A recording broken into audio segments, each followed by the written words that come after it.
Hey, and welcome to a Chicago Beer Pass beer review.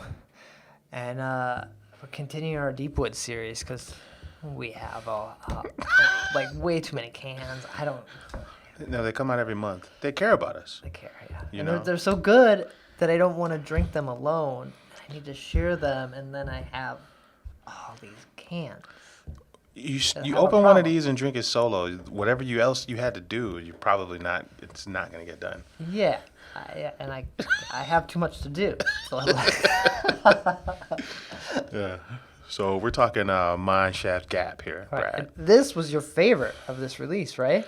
Of the three? I mean, it was good. I think this and Ryway were super fun. Okay. I might get a slight edge to Ryway. This was right there. Because on the we did a video with the double barrel. Yes, which I think Via we both I think we thought it was a little too hot, a little too sweet. I think that's what we discussed. I think. Okay. I feel like that's what happened. Yeah, maybe. But I've revisited it and I was like, well, shit, this is none of those things now. The third Okay. time, it's weird. But Mineshaft Gap is a barley wine aged in cognac barrels. Yes, Nick loves barley wines. I mean, I'm a fan. Yeah. I like to be overwhelmed, Yeah.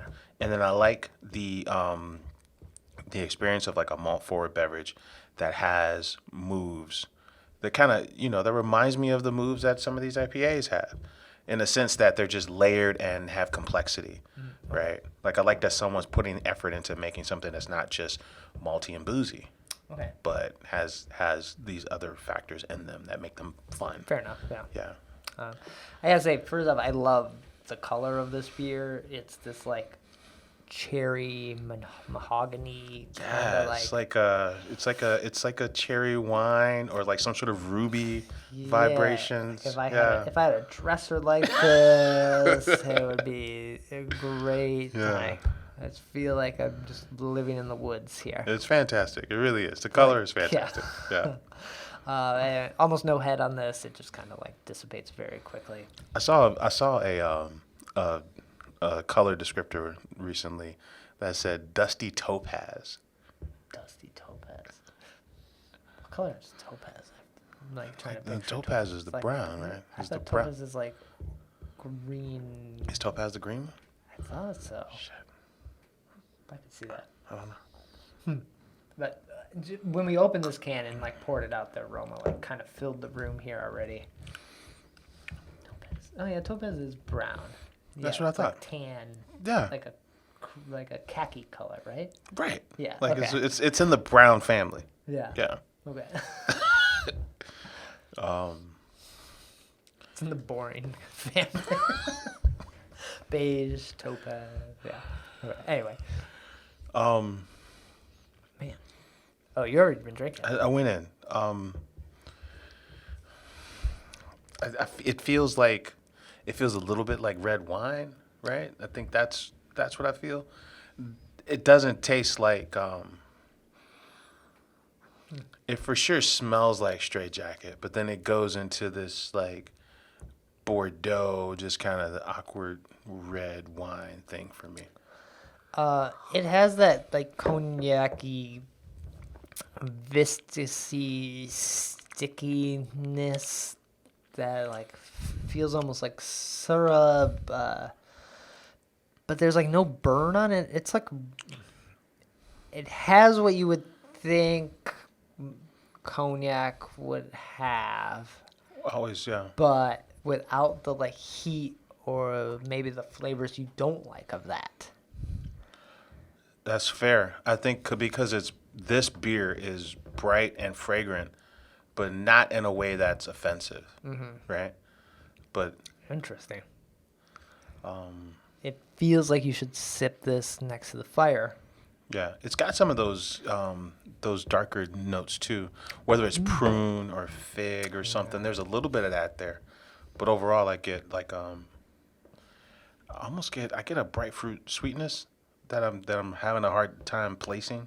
Yeah, Right. like sherry. Yeah, I mean, that's the good one too, like sherry.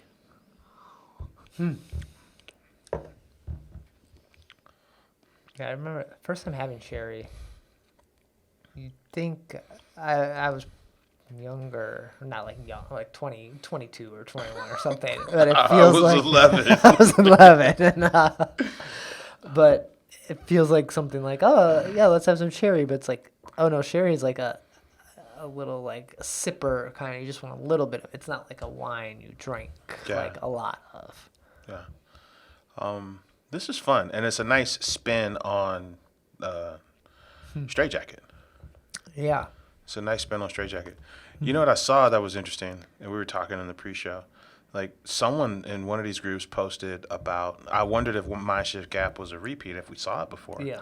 And I don't remember seeing it in cans necessarily, but it was on draft, along with some pretty fun other fucking products here. So Mineshaft Gap, $8 a can, but then right after that was a double barrel VSOJ rye, and then double barrel VSOJ cherry rye. And I think when people talk about, so the 10-year beer from last year was VSOJ with cherries, but I think when people talk about the best beer they've ever had from Rev, and they talk about cherry VSOJ, I think they're referring to double barrel VSOJ cherry rye that appeared on a tap list with this beer. I would say at least 3 years ago. Okay. Yeah. No. So. That's tough. Okay. And then it speaks a lot to the the base beers. That's Jim Seaback, right? Where we have to have balance, and then we want to showcase malt forward styles. But then it speaks to the barrel program with Marty Scott and how they're really going out of their way to create unique expressions, and then they identify that these barrels are doing this and these barrels are doing that. So let's just find a middle point and focus our blending there. And then anything special in that blending process, they set aside, and then that's your draft only for the fucking parties. So, yeah, some fun levers that they're pulling at fucking Revolution. Yeah, for sure. Yeah, that's cool. I don't know. I like Mineshaft Gap didn't sell out as quickly. I'm sure it's sold out now, but it wasn't the first to go.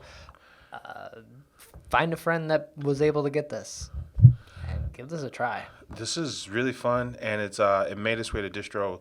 Mineshaft Gap and Right Way to Heaven it made it to distro. Okay. And some Death by Cherry. VSOD did not.